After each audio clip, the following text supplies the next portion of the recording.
Guys आप लोग बता सकते हैं अगर रिकॉर्डिंग स्टार्ट ना हो कमेंट में। ओके, अभी मिस हो गया। ओके, सो मैं बात कर रहा था, दोबारा इसको थोड़ा सा रिपीट कर लेते हैं। मैं बात कर रहा था ह्यूमनिस्टिक थ्योरी ऑफ पर्सनालिटी की। ह्यूमनिस्टिक थ्योरी जो पर्सनालिटी की थ्योरी है, फोकस करती है एंटायर पर्सन पर। जैसे कि उसकी जो स्किल्स हैं, उसकी फीलिंग्स, इंटेलेक्ट है, आर्टिस्टिक स्किल्स होती हैं, उस पर फोकस करता है। और ह्यूमनिस्टिक थ्योरी ऑफ पर्सनालिटी दो लोगों ने दी है, अब्राहम मैस्लो के द्वारा भी इसमें कंट्रीब्यूशन किया गया है, और कार्ल रोजर के द्वारा। These are the two main prominent of this theory. पहले जो थ्योरी है मैस्लो के द्वारा थ्योरी की, इनका ऐसा मानना है कि ऑल द आवर एक्शन, जो भी हम काम करते हैं, हमारे जितने भी एक्शंस होते हैं, that are motivated, okay, that are motivated by the certain needs. हमारी कुछ नीड्स होती है, हमारी जरूरतें होती हैं, उसी के आधार पर वो हमारे लिए एज ए मोटिवेशन होता है, और उसको हम परफॉर्म करते हैं। ओके, और ये जो इन्होंने हिरार्की ऑफ नीड का मतलब होता है, यहाँ पर एक पूरा पिरामिड बनाया है, और पूरा का यहाँ पर एक्सप्लेन किया है कि किस प्रकार से नीड होती है, बेसिक नीड क्या होती है, साइकोलॉजिकल नीड क्या है, फिजियोलॉजिकल नीड्स क्या होती है, उन सब के बारे में उन्होंने एक्सप्लेन किया। तो उसको एक एक करके समझ लेते हैं। इस इंटरफेस को यूज करने में थोड़ा सा डिफिकल्टी हो रही है। 1 second.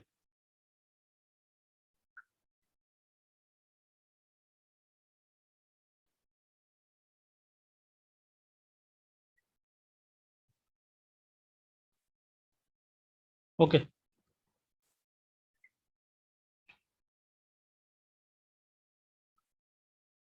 So this is the pyramid और hierarchy of the needs. Like सबसे नीचे है, इन्होंने बताया कि बेसिक नीड होती है।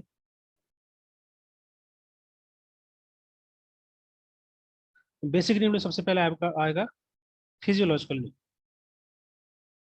ओके, फिजिकल नीड में जैसे कि रोटी कपड़ा और मकान, फूड, शेल्टर, रहने के लिए घर। ओके, बेसिक नीड जो हमारी होती है, रोटी कपड़ा और मकान, वो आपका फिजियोलॉजिकल नीड में आएगा। ये आपकी बेसिक नीड कहलाती है। दूसरा आएगा सेफ्टी सिक्योरिटी, जब पर्सन के पास घर है रहने के लिए, ओके, सब कुछ, तो देन उसके उसके रिक्वायर्ड होता है सेफ्टी नीड। सेफ्टी नीड मतलब होता है कि सिक्योरिटी, सेफ्टी होनी चाहिए person. So this is the second and part of the basic. Basic need के अंदर ये दोनों के दोनों स्टेज आ जाते हैं, पहला स्टेज, दूसरा स्टेज। ओके, इसी प्रकार से नेक्स्ट इसमें आता है आपका psychological need. Okay, psychological need में आपका आ जाएगा लव, रिलेशनशिप, ओके, फ्रेंड्स, मतलब सोशली आप रिलेशन बनाते हैं, लोगों से जुड़ते हैं, कनेक्ट होते हैं। जब आपकी जो बेसिक नीड पूरी हो जाती है, तो आप चाहते हैं कि लोग आपसे प्रेम करें, एक बिलोंगनेस की फीलिंग डेवलप होती है। ओके, लव की बोल सकते हैं, एक रिलेशनशिप बनाना लोगों के साथ, फ्रेंड के साथ, अपने कलीग्स के साथ, सबके साथ। तो ये आपका तीसरे नंबर का स्टेज होता है, जो आपका साइकोलॉजिकल नीड में आएगा। इसके बाद आता है steam need. Okay, kind of feeling of prestige.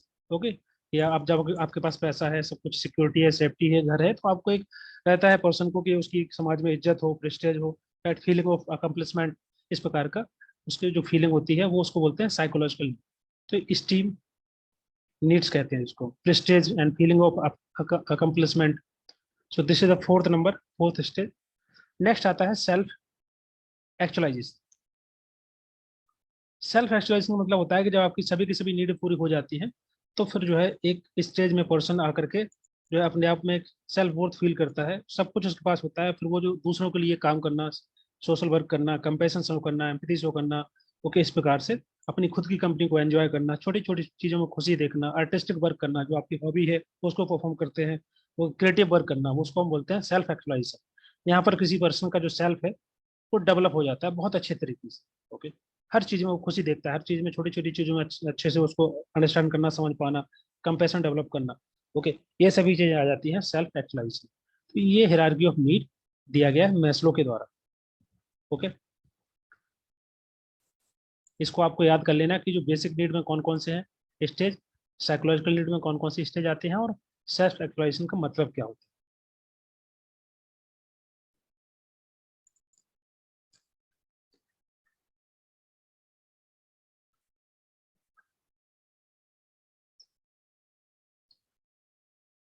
Okay, next इसमें है humanistic theory of psychologist Karl Marx, जो कार्ल रोजर के द्वारा दी गई थी।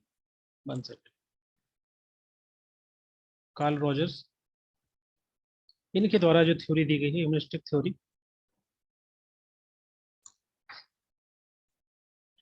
कि इनका क्या मानना था, इन्होंने जो मैस्लो की थ्योरी, वन सेकंड, मैस्लो की थ्योरी को आगे बढ़ाया, इन्होंने उस थ्योरी को जो है एक्सेप्ट किया, मैस्लो की थ्योरी को, और साथ ही साथ इन्होंने बात की पर्सन के आसपास के यूनिवर्स के इन्वायरमेंट, तो उसका जो सेल्फ होता है उसके अंदर एक क्वालिटी होती है जेन्युइन जेन्युइननेस की, एक्सेप्टेंस की, एम्पैथी की। ओके, वो पर्सन को ग्रो करने के लिए मदद करता है कि किसी पर्सन की जो पर्सनालिटी डेवलप हो रही है, उसके पर्सन जो ग्रो कर रहा है बिकॉज ऑफ उसके अंदर बहुत सारी क्वालिटी होती है, एम्पैथी शो करना, एक्सेप्टेंस शो करना, ओके, जेन्युइननेस, ये सभी चीजें उसके अंदर आ जाती हैं। कुछ स्टूडेंट अभी भी ज्वाइन कर रहे हैं, गाइस आप लोग टाइम से ज्वाइन करिए, क्लास डिस्टर्ब होती है। ओके, तो यहाँ पर रॉजर्स बताते हैं, रॉजर्स का ऐसा मानना है कि पर्सन जो है अपनी जो सेल्फ एक्चुअलाइजेशन की जो स्टेज होती है, जब प्राप्त कर लेता है, जब उसकी जो बेसिक नीड होती है, उसके जो गोल होते हैं, उसके जो ड्रीम होते हैं, विशेष होती है, डिजायर होती है, वो सभी की सभी पूरी हो जाती हैं, तो फिर वो जो है सेल्फ एक्चुअलाइजेशन की पोजीशन पे या उस स्टेज में पहुंच जाता है। और सेल्फ एक्चुअलाइजेशन का मतलब क्या होता है, मैंने आपको बता ही दिया कि पर्सन जो है अपने सेल्फ को डेवलप कर पाता है इस लेवल पे कि वो हर छोटी छोटी चीजों में खुशी देखता है या अच्छी तरीके से काम कर पाता है, सोसाइटी के लिए कुछ करता है, सोसाइटी की जो जरूरतें होती हैं, जो समस्याएं हैं, जो प्रॉब्लम है, उसके लिए काम करना, उसके पास जो नॉलेज होता है, जो विजडम होता है, उसको लोगों तक शेयर करना, उसको हम बोलते हैं सेल्फ एक्चुअलाइजेशन। ओके, और इनका ऐसा मानना है कि हर एक इंडिविजुअल के अंदर कुछ क्वालिटी होती है जिसके माध्यम से वो अपने आसपास, अपने सराउंडिंग्स और अपनी खुद की जो समस्याएं हैं उसको ठीक कर सकता है, अपने आप को बेहतर बना सकता है, अपने आप की जो पर्सनालिटी है उसको सेव कर सकता है। ये ह्यूमनिस्टिक साइकोलॉजी इसमें कार्ल रॉजर्स बताते हैं। ओके, और इसी प्रोसेस के दौरान जब वो सेल्फ एक्सप्लोरेशन की स्टेज में पहुंचता है तो उस समय पर्सन के अंदर एक सेल्फ डेवलप होता है। सेल्फ का मतलब होता है, जो मैंने ऑलरेडी आपको बताया था कि मिड की थ्योरी में मी और आई का कंसेप्ट बताया था कि मी एक सोशल एस्पेक्ट होता है, आई उसका एक सेल्फ एस्पेक्ट होता है। आई डेवलप होता है मी के आधार पर कि आपका मी किस प्रकार का है, आपका सोशलाइज एस्पेक्ट कैसा है। तो यहाँ पर during the self exploration process उसके अंदर एक सेल्फ डेवलप होता है, जिसको आप सेल्फ बोल सकते हैं या सेल्फ कंसेप्ट बोल सकते हैं। ओके, तो यहाँ पर कार्ल रोजर बताते हैं कि जो सेल्फ है दो प्रकार का होता है। One second,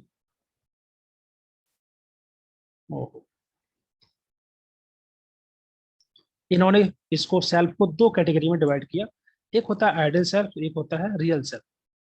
okay, real self का मतलब होता है कि प्रेजेंट स्टेट ऑफ पर्सन, किसी पर्सन की जो पर्सनालिटी की जो प्रेजेंट अवस्था है वो उसका रियल सेल्फ। आइडियल सेल्फ का मतलब होता है कि वो जैसा बनना चाहता है, जिस प्रकार की उसके अंदर आकांक्षाएं, इच्छाएं, डिजायर है कि क्या करना चाहता है, वो किस प्रकार की पर्सनालिटी डेवलप करना चाहता है, तो उसको हम बोलते हैं ideal self. Okay,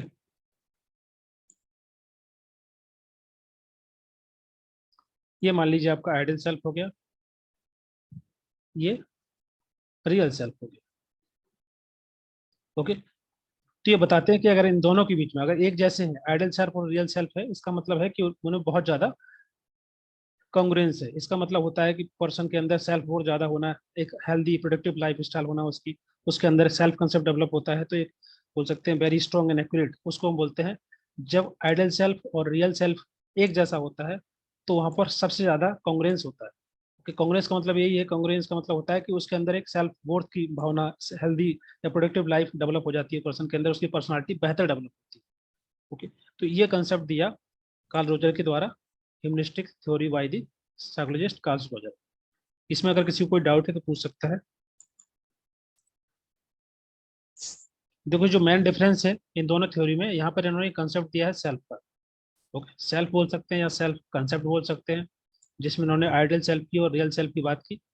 okay, real self आपका जो प्रेजेंट स्टेट होती है पर्सनालिटी, तो आइडियल सेल्फ वो स्टेट होती है जो पर्सन बनना चाहता है, जिस प्रकार का वो जिस स्टेज को पहुंचाना चाहता है। Okay, good evening sir. Good evening.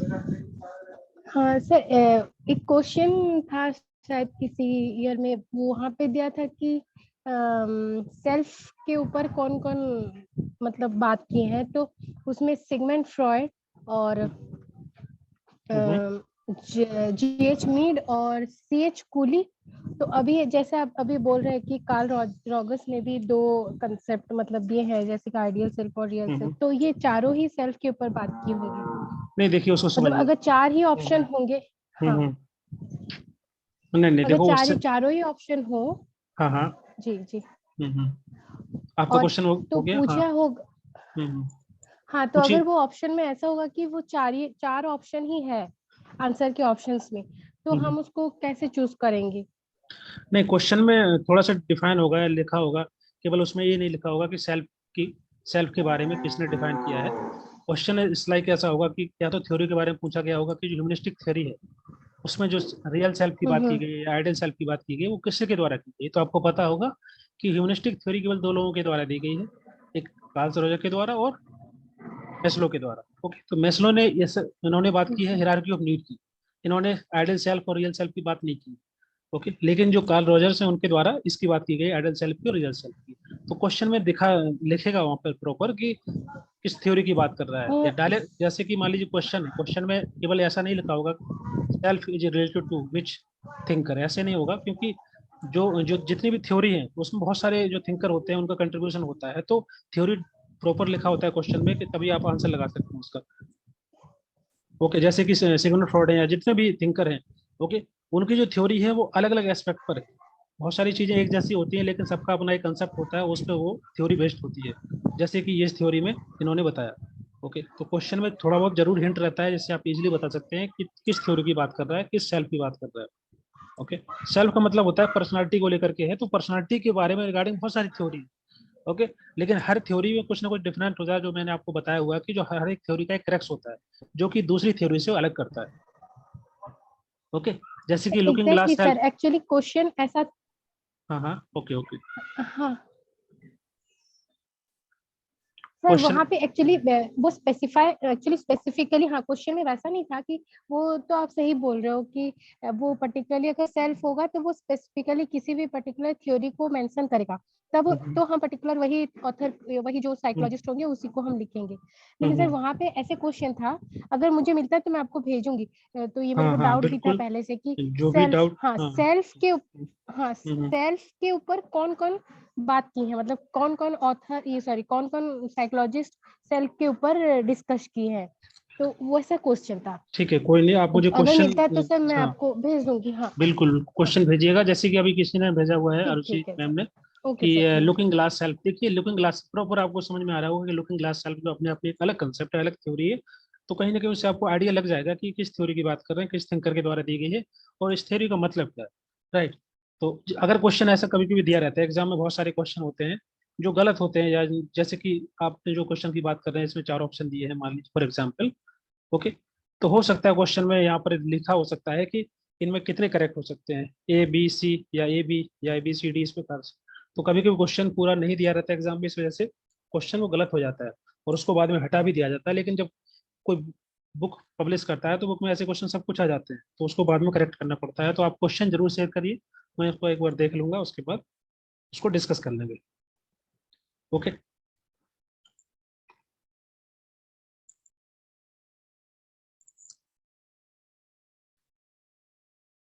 तो ये आपका यहाँ तक इस थ्योरी के बारे में था।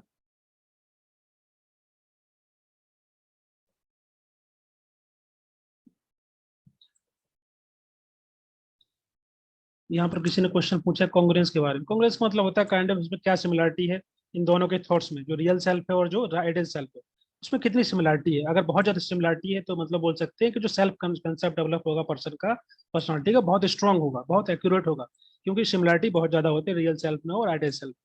ओके, तो वो कॉन्ग्रेंस वो ये शो करता है। ओके, कि जो दोनों के जो थॉट प्रोसेस हैं या थॉट्स हैं वो एक जैसे मिल रहे हैं, सिमिलर काइंड ऑफ करेक्टरिस्टिक्स हैं रियल सेल्फ में और आइडियल सेल्फ। ओके, अभी कुछ थ्योरी रह गई थी लास्ट क्लास में, आई थिंक उससे पहले क्लास में। ओके, ओके, क्वेश्चन आप शेयर कर देना, कोई इशू नहीं है ना। Next, 1 second.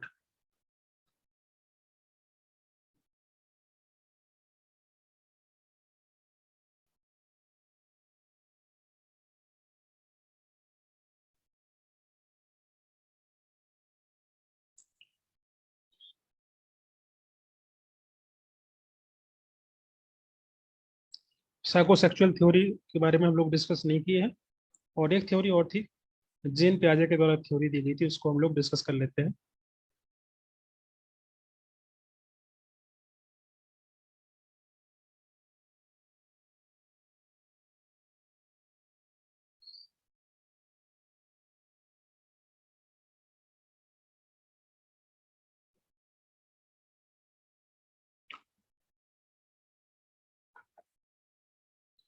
Psychosocial theory and 1 second.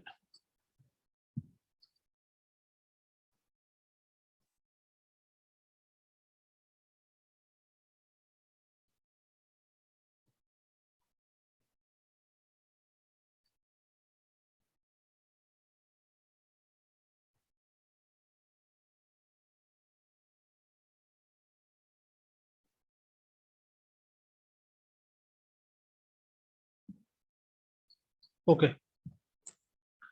तो इसके पहले हम लोग डिस्कस कर चुके हैं साइकोसेक्सुअल थ्योरी। ओके, जो कि सबसे शुरुआत की क्लास में हम लोग डिस्कस किए थे, उसमें एक दो थ्योरी रह गई थी। ओके, जैसे जेन पियाजे के द्वारा स्टेज ऑफ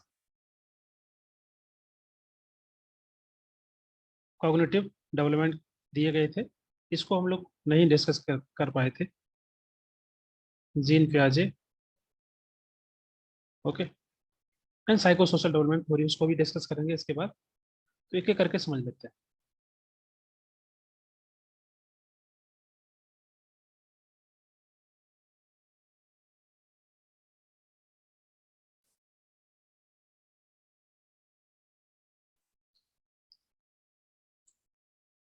ओके,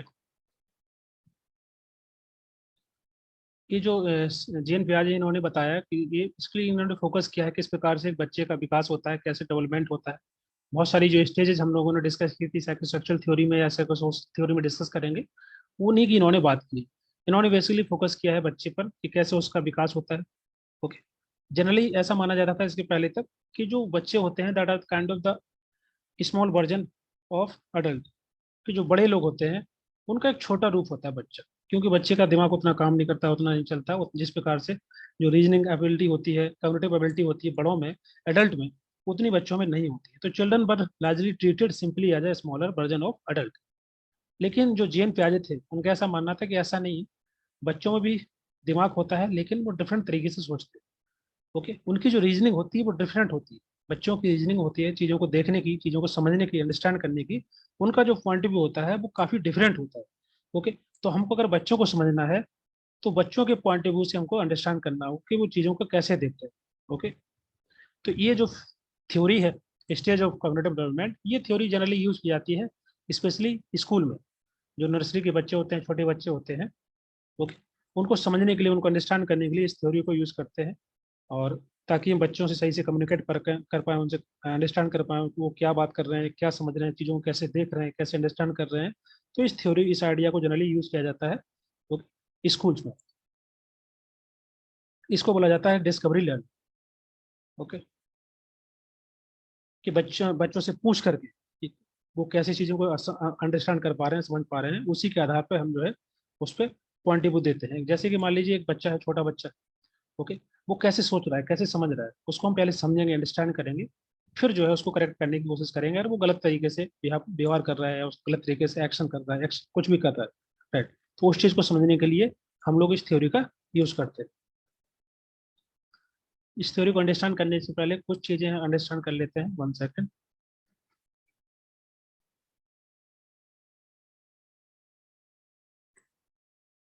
कुछ टर्म है जिनको समझेंगे पहले ताकि हम लोग थ्योरी को इजीली तरीके से समझ पाए। ओके, पहला टर्म है यहाँ पे स्केमा, दूसरा टर्म है एसिमिलेशन, तीसरा टर्म है एकोमोडेशन, और चौथा टर्म है इक्विलिब्रियम। ओके, चारों को समझ लेंगे, फिर उसके बाद इसकी जो डिफरेंट स्टेजेस हैं उसको समझेंगे। स्केमा का मतलब क्या होता है? स्केमा का जनरली हिंदी में इसको बोलते हैं आकार या खाका। Okay, kind of blocks. तो जीएन पियाजे बोलते हैं कि पर्सन के अंदर, उसके दिमाग के अंदर, ओके, मान लीजिए पर्सन एक बच्चा है, उसके अंदर छोटे छोटे ब्लॉक्स होते हैं जहाँ पर मेमोरी वो स्टोर करता है, जो भी देखता है, जो भी समझता है, लर्न करता है बच्चा, देख करके, समझ करके, ओके, वो यहाँ पर ब्लॉक में स्टोर होता जाता है। ओके, लगातार जो है स्केमा अपडेट होता जाता है। ये बताते हैं कि स्केमा अपडेट करने के दो तरीके होते हैं, एक होता है एसिमुलेशन, दूसरा होता है कम्युनिकेशन। एसिमुलेशन का मतलब होता है कि जो चीज़ वो एग्जिस्ट, जो चीज़ ऑलरेडी इसके दिमाग के अंदर है, अगर ऐसी ही चीज़ को देखेगा तो समझ जाएगा कि इसका मतलब क्या है। जैसे फॉर एग्जाम्पल, अगर आकाश में कि कोई चिड़िया या कोई बर्ड जो है उड़ रही है। ओके, तो उसको पता है, उसके ऑलरेडी स्कीमा के अंदर है ये मेमोरी, ये नॉलेज स्टोर है कि जो भी स्काई में उड़ता है वो बर्ड होती है। ओके, उसके उसने जो है उसके स्कीमा के अंदर है, उसने एसिमुलेट कर रखा है। पहली बार कहीं देखा होगा किसी ने, उसको बताया होगा कि ये बर्ड है जो कि स्काई में उड़ रही है, तो उसने अपने नॉलेज के अंदर, इसके ब्लॉक्स के अंदर इसको भर रखा है। जब भी वो बर्ड को देखता है स्काई में, तो उसको पता है कि ये बर्ड। ओके, ये आपका एसिमुलेशन कहलाता है। एसिमुलेशन मतलब होता है मिलाना, आत्मसात करना, कि जो चीज एग्जिस्ट कर रही है आपके स्कीमा के अंदर, आप उसको नई सिचुएशन में अप्लाई करने की कोशिश करते हैं। जैसे कि मान लीजिए किसी बच्चे को उसके पेरेंट्स ने बता दिया कि ये दिस इज बर्ड, ये जो बर्ड है फ्लाई करती है आसमान में। अब उसने अगले दिन या कई दिनों बाद दोबारा किसी बर्ड को देखा उड़ते हुए आसमान में, तो उसको पता रहेगा कि इसको हम बर्ड बोलते हैं, क्योंकि ऑलरेडी उसके दिमाग के अंदर ये चीज सेट है, उसके स्केमा के अंदर ये नॉलेज भरा हुआ है। तो इसको बोलते हैं एसिमुलेशन, कि जो एग्जिस्टिंग नॉलेज होता है हम उसको अप्लाई करते हैं नई नई सिचुएशन में। दूसरा है अकोमोडेशन। अकोमोडेशन का मतलब क्या है कि जैसे मान लीजिए अभी मैंने बताया कि एक जो है स्काई के अंदर मान लीजिए कोई एक चिड़िया उड़ रही है, बर्ड है। अब हो सकता है कि यहाँ पर कोई एरोप्लेन या हेलीकॉप्टर उड़ रहा हो, लेकिन बच्चे को नहीं पता। बच्चे को पता है कि जो चीज आसमान में उड़ती है वो बर्ड ही होती है। ओके, लेकिन वो गलत सोच रहा है ना। तो अब उसको बताया जाएगा कि जरूरी नहीं कि जो भी आसमान में कुछ उड़े तो बर्ड हो। ओके, हो सकता है एरोप्लेन हो सकता है या रॉकेट हो सकता है, कुछ भी हो सकता है। तो ये जो नई चीज है वो उसको अकोमोडेट करेगा। अकोमोडेट करने के बाद फिर दोबारा अपने स्कीमा को अपडेट करेगा। अब उसको दोबारा अपडेट कर लेगा कि जो चीज अगर हवा में उड़ती है तो वो जरूरी नहीं है कि वो केवल बर्ड हो, वो एरोप्लेन भी हो सकता है या कुछ भी हो सकता है। उसको बोलते हैं अकोमोडेशन। तो जो आपका स्कीमा है दो तरीके से अपडेट हो रहा है, असिमुलेशन के माध्यम से और अकोमोडेशन के माध्यम से। तीसरा होता है यहाँ पर इक्विलिब्रियम। इसका मतलब होता है जो चीज ऑलरेडी एग्जिस्ट करती है उसको बनाए रखना, उसको आगे तक ले जाना। जैसे जो बचपन में जो कुछ हम सीख जाते हैं, लर्न करते हैं, तो ऑफकोर्स उसको फ्यूचर में भी आगे लाइफ में उसका यूटिलाइजेशन करते हैं। तो हमको पता होता है, बहुत सारी चीजें हम याद कर लेते हैं तो आगे उसका यूटिलाइजेशन करते हैं। तो मतलब इक्विलिब्रियम बना के रखना और नई नई चीजों को सीखते रहना, पुरानी चीजों को अपडेट करते रहना, बदलते रहना, और जो नई नई चीजें हैं उसको अपडेट करते रहना। ये आपका संतुलन इसको बोलते हैं, संतुलन बनाए रखना, इक्विलिब्रियम। ओके, तो ये चार टर्म थी जो कि यहाँ पर जीन पियाजे के द्वारा दी गई थी, कि किस प्रकार से जो स्केमा है, जो दिमाग के अंदर जो ब्लॉक्स होते हैं बच्चे के अंदर, वो कैसे अपडेट होते हैं। ओके, डिफरेंट तरीके से डिफरेंट सिचुएशन में कैसे बच्चा एक्ट करता है, कैसे उस चीज को समझ पाता है, और अगर कोई नई चीज होती है तो कैसे उसको अकोमोडेट करता है अपने दिमाग के अंदर। ओके, अभी समझते हैं कौन कौन सी चार स्टेज दी गई इनके द्वारा। एग्जाम में क्वेश्चन अगर आएगा तो ये इससे आ सकता है कि कौन कौन सी जो है इनके द्वारा टर्म दी गई थी इस स्टेज के लिए। स्केमा, असिमुलेशन, अकोमोडेशन और इक्विलिब्रियम।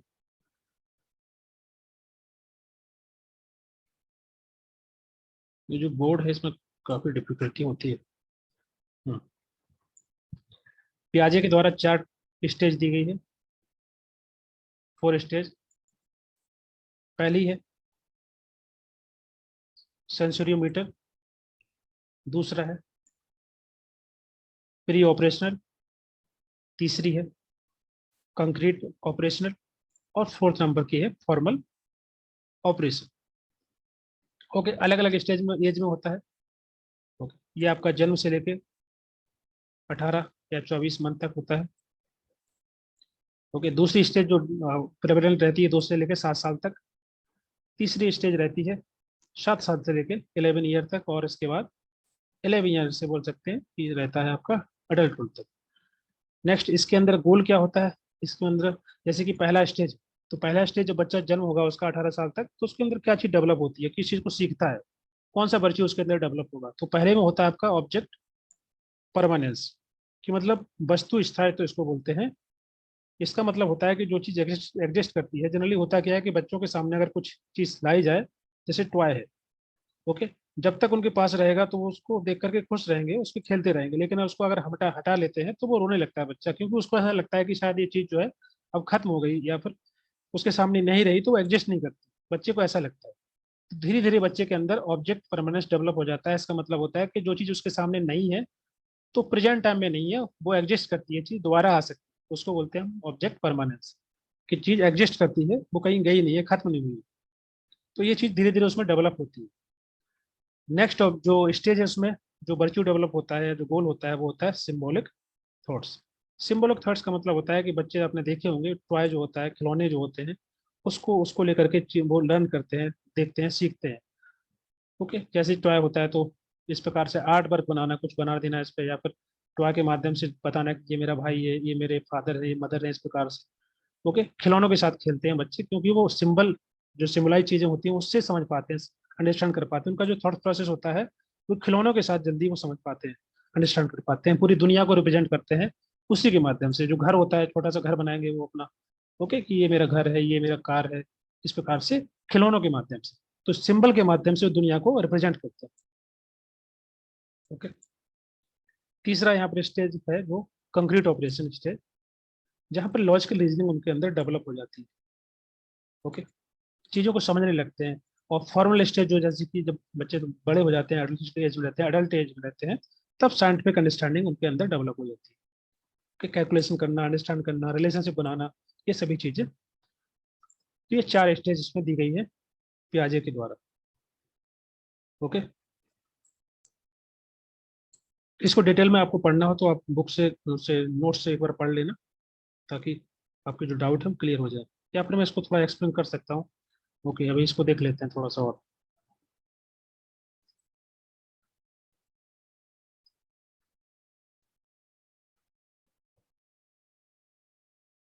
पहली स्टेज जो है वो है आपका सेंसरी मोटर स्टेज। ये जन्म से लेकर 2 साल तक रहता है, जहाँ पर बच्चे में जो 5 सेंसेस होते हैं वही वर्क करते हैं। ओके, वही उसके गाइड होते हैं, वही टीचर होते हैं। जब बच्चे को कुछ चाहिए होता है तो वो जो बोल नहीं सकता तो वो क्या करेगा, वो एक्शन के माध्यम से चीजों को बताना चाहता है। ओके, वो इधर उधर करेगा, हाथ पैर हिलाएगा, कुछ करेगा, रोएगा, कुछ ना कुछ करेगा, वो उसके माध्यम से चीजों को वो लर्न करने की कोशिश करता है। ओके, इस एज में जो है बच्चे के अंदर थोड़ा थोड़ा सा जो है कॉग्निटिव एबिलिटी डेवलप होना शुरू होती है। ओके, जैसे कि ऑब्जेक्ट परमानेंस जो मैंने बता ही दिया, इमिटेशन बिहेवियर मतलब नकल करना, दूसरे को देखना, कि जैसे बच्चे आपने देखे होंगे, उनके सामने आप जैसे बिहेव करते हैं, जैसे एक्ट करेंगे ना, उसी प्रकार से वो भी करने लगते हैं। तो उनके अंदर एक जो है इमिटेशन बिहेवियर डेवलप होने लगता है, नकल करने की जो कला उनके अंदर डेवलप होने लगती है इस स्टेज के अंदर। ओके, उसको हम बोलते हैं इमिटेटिव बिहेवियर। और दूसरा मैंने बता दिया ऑब्जेक्ट परमानेंस। ओके, उसके अंदर ये डेवलप हो जाता है कि कोई चीज़ एग्जिस्ट करती है तो वो एग्जिस्ट करती है, अगर उसके सामने नहीं है तब भी वो चीज़ें हैं। ओके, और छोटे जो बच्चे होते हैं उनको ऐसा लगता है कि उनके द्वारा जो भी काम किया जाता है, कोई एक्शन के द्वारा किया गया, कुछ भी किया गया, तो उनको लगता है कि शायद कहीं ना कहीं इसकी वजह से कुछ ना कुछ चीजें अफेक्ट होती। ओके, अगर कुछ घटना घट रही है आसपास सराउंडिंग्स में, फैमिली के अंदर या कुछ भी, उनको लगता है कि उसके पीछे कारण जो है उनके द्वारा कोई काम किया गया, उनके द्वारा कुछ गलत कर दिया गया है, इसलिए ऐसा हो रहा है। बचपन में ऐसा होता है कि हम लोग कुछ भी काम करते हैं तो बहुत सोचते हैं कि ऐसा ना हो, इससे कुछ हो जाए, कुछ गलत हो जाए। राइट, बहुत ज्यादा सोचते हैं। तो बच्चों के अंदर इस प्रकार का थॉट प्रोसेस रहता है कम उम्र में। ओके, दूसरी स्टेज है प्री ऑपरेशनल। ओके, ये 2 साल से लेकर 7 साल तक रहती है। इसमें जो है मेंटल, जो इमेजिनेशन और लैंग्वेज के माध्यम से जो दुनिया को अंडरस्टैंड कर पाते हैं सिम्बोलिकली, जैसे कि सिंबल के माध्यम से, जैसे मैंने आपको बताया था कि जो टॉय है, खिलौना है, ओके, उसके माध्यम से वो रिप्रेजेंट करते हैं दुनिया को, उनको ज्यादा नहीं पता होता है। तो क्या होता है कि इस स्टेज में बन सकते हैं जो खिलौने होते हैं, उनको लगता है कि इनमें जान होती है। ओके, उनमें एक जो एनिमिज्म का कंसेप्ट होता है उस चीज को डेमोन्स्ट्रेट कर पाते हैं। उनको लगता है कि जो टॉय है, खिलौने हैं, उनके अंदर जान